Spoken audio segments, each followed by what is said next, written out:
Today on Stellar Eureka, we are unearthing 20 crops that refuse to vanish. Some once fed entire villages. Others were so reliable, families bet their winters on them. They might look old-fashioned, but in today's fragile food system, they might just be the smartest vegetables you can grow. In the rolling farmlands of Pennsylvania, where the Amish have tended their crops for centuries, one tomato earned a reputation so enduring that it became a cornerstone of their kitchens, the Amish Paste Tomato. Unlike the small watery varieties found in supermarkets today, this tomato was bred for substance. Thick and meaty, with dense flesh and barely any seeds, this tomato was built for cooking, not for looks, but for survival. Imagine a wooden farmhouse kitchen, the air filled with the scent of simmering sauce as baskets of these tomatoes are boiled down into thick paste and hearty stews. For Amish families, the crop's reliability mattered just as much as its flavor. Each harvest meant jars of preserved sauce lined up on pantry shelves, ready to last through long winters when fresh vegetables were scarce. It wasn't just food, it was comfort, tradition, and endurance sealed inside glass. This heirloom also tells a story of preservation against the odds. For generations, farmers saved its seeds by hand, resisting the industrial push toward uniform, hybrid crops. And that's why it survives today, not only as a favorite among gardeners for its sweetness and versatility, but as a living legacy of a community that placed sustainability above convenience. But where this crop offered comfort and quiet strength, another would spark excitement with its heat and color, an heirloom that lit up kitchens and carried a very different kind of power. A pepper with stripes? Believe it or not, this little chili isn't just spicy, it's a work of art.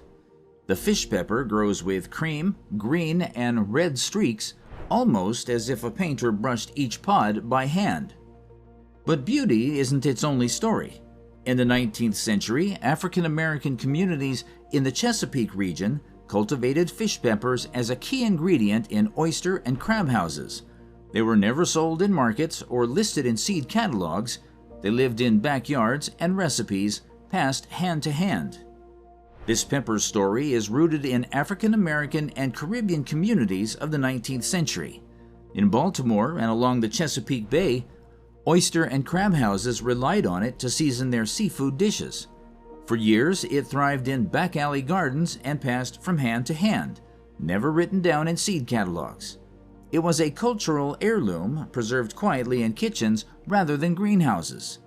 Its near disappearance in the 20th century wasn't due to lack of flavor, but because industrial farming favored uniform, easy-to-store peppers. The fish pepper was too bold, too different, and nearly vanished. What made them special was their versatility. Young, pale peppers added a gentle bite to seafood stews, while mature, fiery red ones brought heat to sauces. For generations, the fish pepper was a secret flavor of Baltimore's food culture until it nearly vanished in the 20th century. Thankfully, seed savers rescued it, and today it thrives again as both a culinary treasure and a striking ornamental plant. With its vibrant stripes and rich history, the fish pepper isn't just food, it's a living memory of survival, culture, and strength on a plate. From a pepper that burned bright in hidden kitchens, our journey now rises higher toward a plant that stood like a giant in the fields.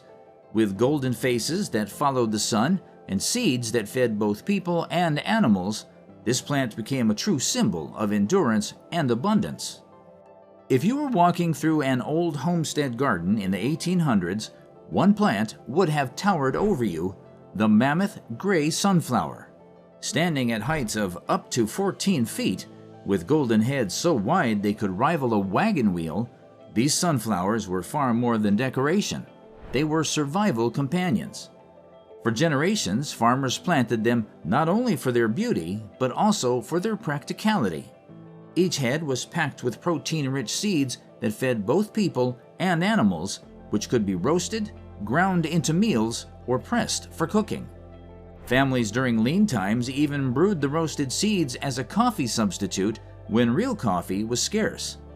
The stalks, strong and woody, sometimes served as makeshift fencing, while the towering plants provided shade for beans, cucumbers, and other crops at their feet. In this way, a sunflower patch became both pantry and protection. But perhaps the greatest story of the Mammoth Grey is its staying power. Despite the rise of hybrid crops bred for uniformity, this giant heirloom endured, passed down through seed savers who recognized its worth. But while the sunflower ruled the skies with its towering height, another survivor vegetable was busy climbing upward in its own way, a bean that slithered and coiled like a serpent, thriving in poor soil, the rattlesnake pole bean. Named for the purple streaks that curl along its long green pods, this heirloom bean doesn't just look striking, it's earned its reputation as a survivor. Farmers across the American South once relied on it because it produced food when little else would. The vines grew more than 10 feet tall, snaking up poles, fences, or even corn stalks, and continued bearing beans long after other varieties had withered. Even in poor soil, when drought or exhaustion robbed the land of fertility, the rattlesnake pole bean pushed on, filling baskets with pods that could be eaten fresh, stewed into hearty soups, or dried for winter stores. Its beauty was matched by its endurance. Generations of homesteaders saved its seeds, knowing it could be counted on when conditions turned harsh. And while industrial farming later turned to smaller, uniform beans better suited for transport, the rattlesnake pole bean endured in backyard gardens, preserved by those who valued not just its yield, but its history. Once nearly lost, it now thrives again in home gardens, climbing and curling with the same defiance that carried it through centuries. Beneath those vines, another quiet survivor lay waiting, green on the outside, but hiding a golden heart within.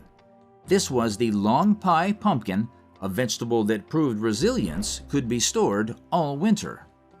Shaped like an oversized zucchini, this plain-skinned heirloom hides one of New England's most trusted secrets, a pumpkin that stores for months and grows sweeter over time. But beneath that plain skin lies one of New England's most reliable survival foods, a crop prized not for flash, but for endurance. In the 1800s, New England families depended on long pie pumpkins to see them through the harshest winters. While most pumpkins spoiled quickly in storage, these kept for months in cool cellars, stacked in neat rows like insurance against hunger. The longer they rested, the sweeter their flesh became, making them perfect for the pies and stews that warmed households when snow sealed the countryside. Imagine candlelit kitchens on frigid nights where slices of long pie were baked into golden desserts that brought comfort and calories when both were desperately needed. Beyond the dinner table, their ability to last told a deeper story. These pumpkins were carried across generations because they could be trusted. When other squashes failed, long pie endured.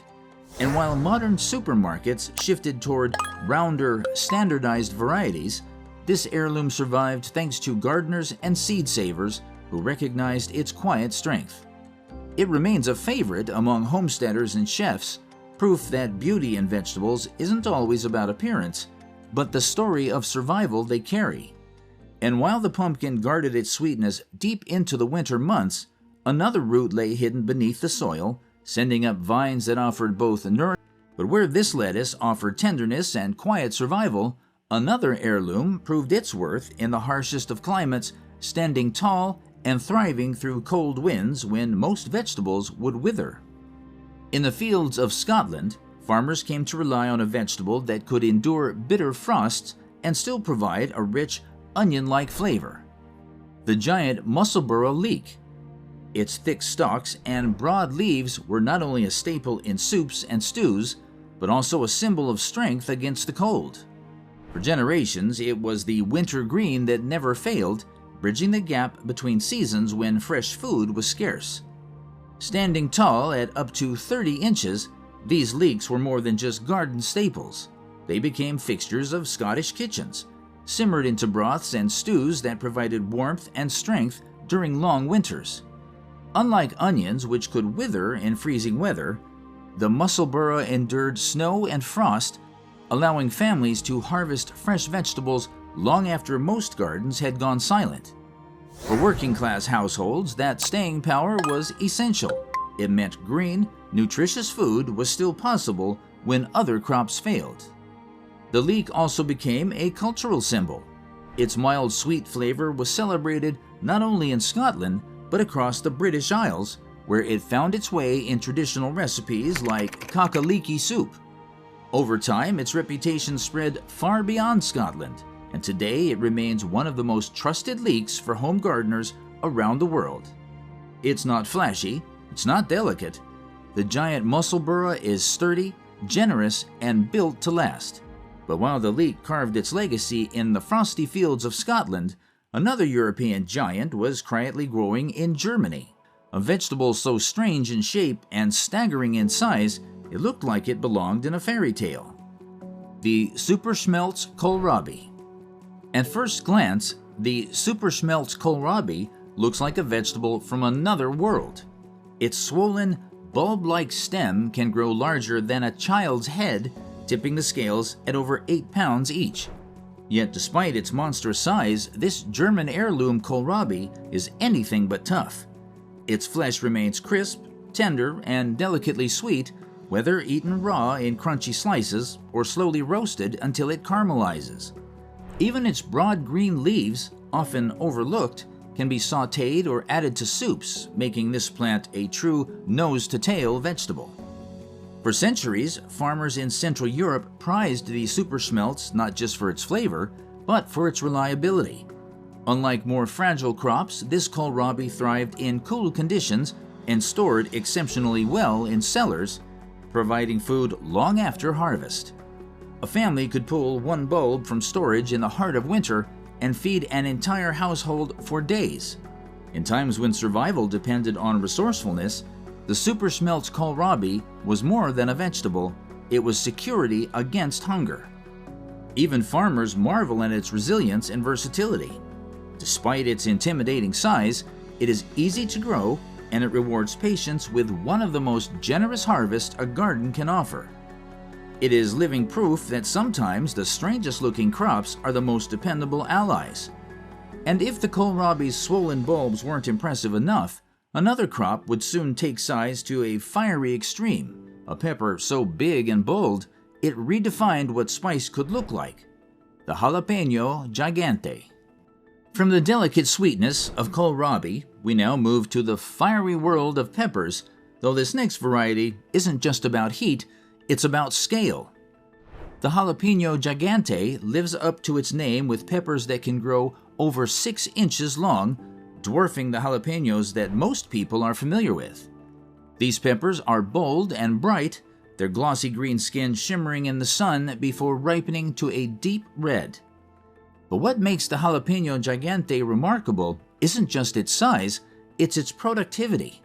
Farmers often find their plants so heavily laden with peppers that the branches need stalking just to keep from bowing under the weight. The peppers themselves strike a balance between heat and flavor, spicy enough to bring life to a dish, yet mild enough for stuffing, grilling, or even pickling whole.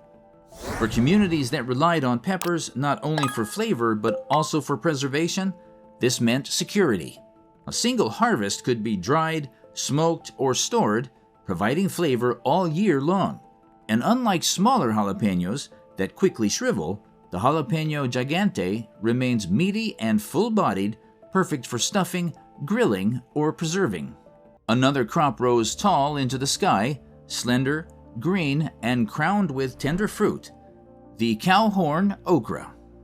In the warm fields of the American South, the Cowhorn Okra grew tall and proud, stretching up to 8 feet into the air like green spires reaching for the sun. This heirloom variety is named for its long, curving pods which resemble the shape of a cow's horn. When harvested young, often in the cool quiet of early morning, these pods are tender and flavorful, sometimes stretching to more than a foot in length. Generations of cooks cherished Cowhorn okra for its versatility. Fried, stewed, or simmered in gumbo, its flavor brought warmth and comfort to countless family tables. And while many okra varieties turned tough if left to grow too large, the cowhorn remains remarkably edible, even at impressive lengths. For farmers, this meant fewer wasted harvests and more food gathered from each plant. In the days before refrigeration, this trait was invaluable. Families could return to the garden day after day, confident that the pods would still be tender enough to enjoy. And with stalks that soared above most gardeners' heads, the plants themselves became part of the landscape, a living reminder of abundance. And while okra reached skyward with its towering stalks, sprawling across the ground nearby was another southern giant, striped like a rattlesnake, massive as a small child, and sweet enough to feed whole families, the Georgia Rattlesnake Watermelon. Among the oldest surviving watermelon varieties in America, the Georgia Rattlesnake Watermelon earned its fierce name not from venom, but from the green stripes that curled down its length like the patterned scales of a rattler. To 19th century farmers, those stripes weren't a warning sign, they were a promise of abundance. First grown in the South during the early 1800s, this heirloom watermelon quickly became a staple at family gatherings and market stalls alike. Its vines stretched endlessly across the fields, producing fruits so massive they could weigh up to 50 pounds each. For settlers and farmers working the land in sweltering summers, these melons were more than just refreshing treats. They were symbols of survival. Sweet, hydrating, and filling, the Georgia rattlesnake helped sustain communities through heat that withered less hardy crops. But what truly set this watermelon apart was its longevity. While many melons spoiled within days of picking, the Georgia rattlesnake was famous for its ability to store for weeks without losing flavor. Families would keep the melons cool in root cellars, slicing them open long after harvest and tasting summer, even as the first frosts arrived. It was a gift that bridged the seasons, a fruit with endurance written into its very flesh. Across the years, seed savers and heritage growers have preserved the Georgia rattlesnake not only for its flavor, but for its enduring place in American agricultural history. To cut into one is to taste the persistence of those who coaxed sweetness from unforgiving soil. But while the watermelon promised sweetness and abundance, another humble root crop thrived on an entirely different strength. Cold, versatile, and as valuable for its greens as its roots, the purple-top white globe turnip became a survival staple through generations of hardship. Not all legendary crops earned their fame with size or sweetness. Some, like the purple-top white globe turnip, became icons of endurance. Its round white root, brushed with a blush of purple where it meets the sun, may look unassuming, but for centuries it has been one of the most reliable crops in the farmer's arsenal. Cold-hardy and quick to grow, this turnip thrived in climates where more delicate vegetables failed.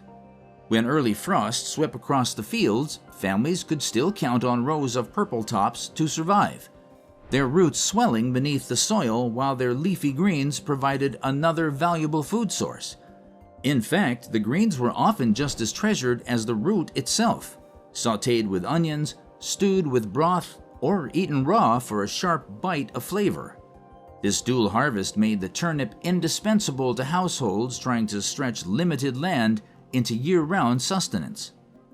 Historically, the purple top was more than just a peasant's food. In times of war and famine, armies and entire communities survived on turnips. They stored well in cool conditions, feeding families throughout harsh winters when other supplies ran scarce. During the infamous turnip winter in World War I Germany, it was hardy varieties like this that kept starvation at bay. Yet, despite its reputation as a survival food, the purple-top white globe never disappeared from kitchens. Its mild, slightly sweet root is versatile roasted, mashed, or pickled, and its greens bring a burst of nutrition to any meal.